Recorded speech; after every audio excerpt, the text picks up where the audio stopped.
Hi friends, ఎలా ఉన్నారు? ఈరోజు మనం ఉసిరికాయ ఆవకాయ పెట్టుకుందాం. చాలా రుచికరంగా ఉంటుందండి. నేను కొలతల ప్రకారం చెప్తాను. వీడియోని ఫస్ట్ నుంచి లాస్ట్ వరకు చూడండి. ఈ వీడియో ఒకసారి చూసారంటే చాలా సింపుల్గా మీరు పచ్చడి పెట్టుకోవచ్చు. చాలా బాగుంటుందండి. అలాగే ఇప్పుడు ఉసిరికాయ ఆవకాయ పెట్టుకుందాం. దీనికి కావాల్సింది ఉసిరికాయలు తీసుకోండి. శుభ్రంగా ఒక 2-3 సార్లు శుభ్రంగా కడగండి. కడిగిన తర్వాత ఒక క్లాత్ తోటి, కాటన్ క్లాత్ తోటి శుభ్రంగా తడి లేకుండా తుడుచుకోవాలండి. ఈ విధంగా నేను తుడుచుకుని ముందుగా పెట్టుకున్నాను. తడి అనేది ఉండకూడదండి. తడి లేకుండా చక్కగా క్లాత్తో తుడుచుకున్న తర్వాత మనం ఈ వీడియోలో చూపించినట్టు ఈ విధంగా మనం చక్కగా అక్కడక్కడ ఈ చాక్ తోటి ఇలా ఘాట్ల కింద పెట్టుకోవాలి. ఇలా ఎందుకంటే మనం ఉసిరికాయ తినేటప్పుడు ఉప్పు కారం అవి పట్టి టేస్ట్ బాగుంటుందండి. అలాగే ఆయిల్లో వేపుతాం కదా, చక్కగా వేగితే ఇలా ఘాట్లు పెట్టడం వలన ఇలా అన్ని ఉసిరికాయలకి చక్కగా ఘాట్లు పెట్టుకోండి.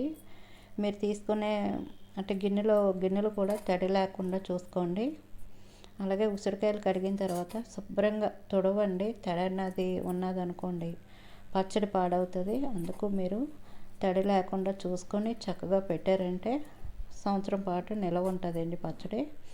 ఇదే విధంగా మనం అన్ని కాయల్ని చక్కగా కట్ చేసుకున్నాం కదా, ఈ కాయలు మనం పక్కన పెట్టుకుందాం. ఇప్పుడు గ్యాస్ ఆన్ చేసుకుని బాండి పెట్టుకుని నేను గ్లాస్ కొలతలతో చెప్తున్నాను. 2 గ్లాసులు ఆయిల్ వేసుకోండి.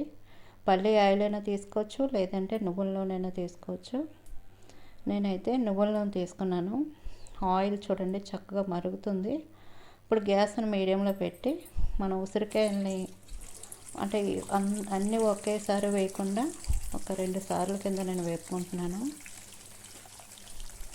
కొద్దిగా ఉసిరికాయలు వేసుకొని అటు ఇటు కలుపుతూ వేపుకోండి. మరీ ఎర్రగా వేగక్కర్లేదు, కొద్దిగా వేగితే సరిపోతాయి.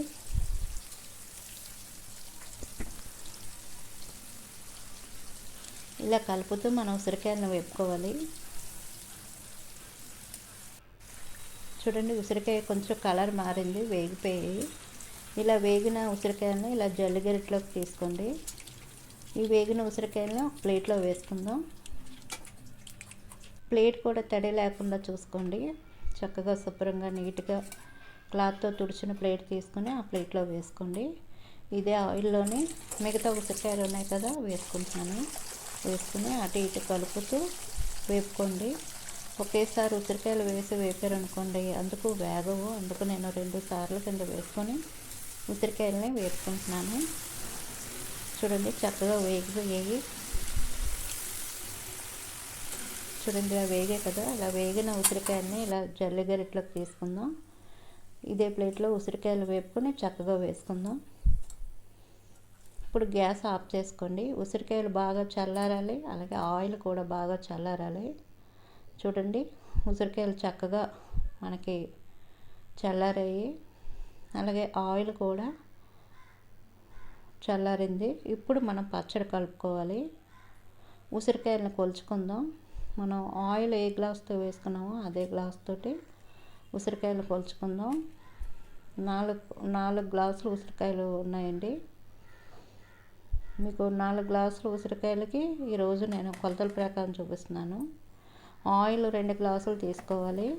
ముందు మనం ఆయిల్ వేసాం కదా, ఉసిరికాయలు 4 గ్లాసులు ఉసిరికాయలు ఉన్నాయి.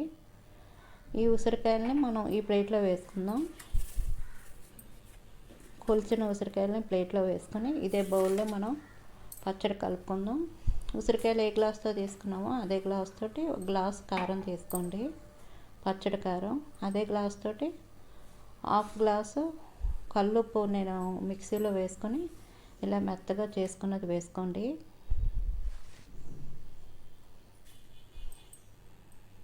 అలాగే 1/2 గ్లాసు ఆవాలు మిక్సీలో వేసుకోవాలి. బాగా మెత్తగా పొడి చేసుకొని వేసుకోండి. 1/2 గ్లాసు చింతపండుని కొద్దిగా వాటర్లో నానబెట్టి చక్కగా మిక్సీ చేసి దీన్ని ఉడికించుకోవాలి. ఒక 3-4 స్పూన్లు ఆయిల్ వేసి ఉడికించుకోండి. ఇలా ఉడికించిన చింతపండు పేస్టు హాఫ్ గ్లాసు. వెల్లుల్లిపాయలు ఒక 2 తీసుకొని చక్కగా పొట్టు తీసి ఇలా దంచుకొని వేసుకోవాలండి. లేదంటే మీరు వెల్లుల్లి రేకలు పొట్టు తీసుకుని రేకల కిందనే వేసుకోవచ్చు. నేనైతే దంచి వేసుకున్నాను. మెంతులు 1 స్పూను, మెంతులు వేపి పొడి చేసుకున్నది వేసుకోండి. పావు టీ స్పూన్ పసుపు, ఒక పావు టీ స్పూను ఇంగువ వేసుకోండి. ఇంగువ వేసుకుంటే పచ్చడి టేస్ట్ బాగుంటుంది, స్మెల్ అదిని. ఇవన్నీ చేతితో కలుపుకోండి. మనం కలిపేటప్పుడు చేయి కూడా తడి లేకుండా చూసుకోండి. చక్కగా ఈ విధంగా కలుపుకున్న తర్వాత ముందుగా మనం ఉసిరికాయలను వేపుకున్నాం కదా, ఆయిల్ కూడా చల్లారింది. ఇదే ఆయిల్ సరిపోద్దండి. చాలకపోతే మనం ఆయిల్ వేసుకోవచ్చు. ఈ ఆయిల్ అంతా వేసిన తర్వాత ఒకసారి అంతా కలపండి.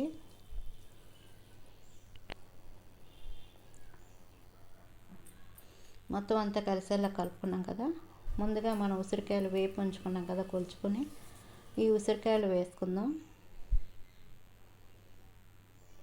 ఉసిరికాయలు వేసిన తర్వాత చక్కగా ఒకసారి అంతా కలుపుకోండి. మీరు ఉసిరికాయ ఆవకాయ కూడా తీసుకునేటప్పుడు ఉసిరికాయలు కొంచెం మీడియం సైజు ఉసిరికాయలు తీసుకోండి. అంటే మరీ పెద్ద కాయలు అయితే టేస్ట్ ఉండవు. నేను చూపించిన విధంగా ఆ సైజు ఉసిరికాయలు తీసుకున్నారనుకోండి, పచ్చడి టేస్ట్ బాగుంటుంది. ఇలా కలుపుకున్న తర్వాత ఒకసారి ఇలా చేతితో అంతా ఈ విధంగా నొక్కండి. ఇలా నొక్కిన తర్వాత చక్కగా మూత పెట్టుకుందాం. మూత పెట్టుకుని మీకు 3వ రోజు చూపిస్తాను. చక్కగా ఆయిల్ అంతా పైకి తేలుతుంది. మీకు 3వ రోజు మూత తీసి చూపిస్తున్నాను. చూడండి, ఆయిల్ ఇలా పైకి తేలింది. మనకి ఆయిల్ కూడా కరెక్ట్గా సరిపోయిందండి. ఒకసారి అంతా కలపండి. కలిపిన తర్వాత ఇప్పుడు మీరు ఉప్పు, కారం ఇవన్నీ సరిపోయలేదో చూసుకోండి. నాకైతే అన్నీ కరెక్ట్గా సరిపోయాయి. నేను చెప్పిన విధంగా కొలతల ప్రకారం చేశారంటే ఉప్పు, కారం అన్నీ మనకు కరెక్ట్గా సరిపోతాయి. ఒకసారి ఇదంతా ఒకసారి కలుపుకోండి. ఉసిరికాయ ఊరినాకి కొంచెం వారం రోజులు టైం పడుతుందండి. అంటే ఒక వారం రోజులకి ఉసిరికాయ చక్కగా ఊరుతుంది. నేను మాత్రం 3వ రోజు చూపిస్తున్నాను. ఇలాగ బాటిల్ తీసుకుని బాటిల్లో మనం పచ్చడి వేసేటప్పుడు కొద్దిగా ఆయిల్ వేసుకోండి. ఆయిల్ వేసిన తర్వాత మనం పచ్చడిని వేసుకుందాం.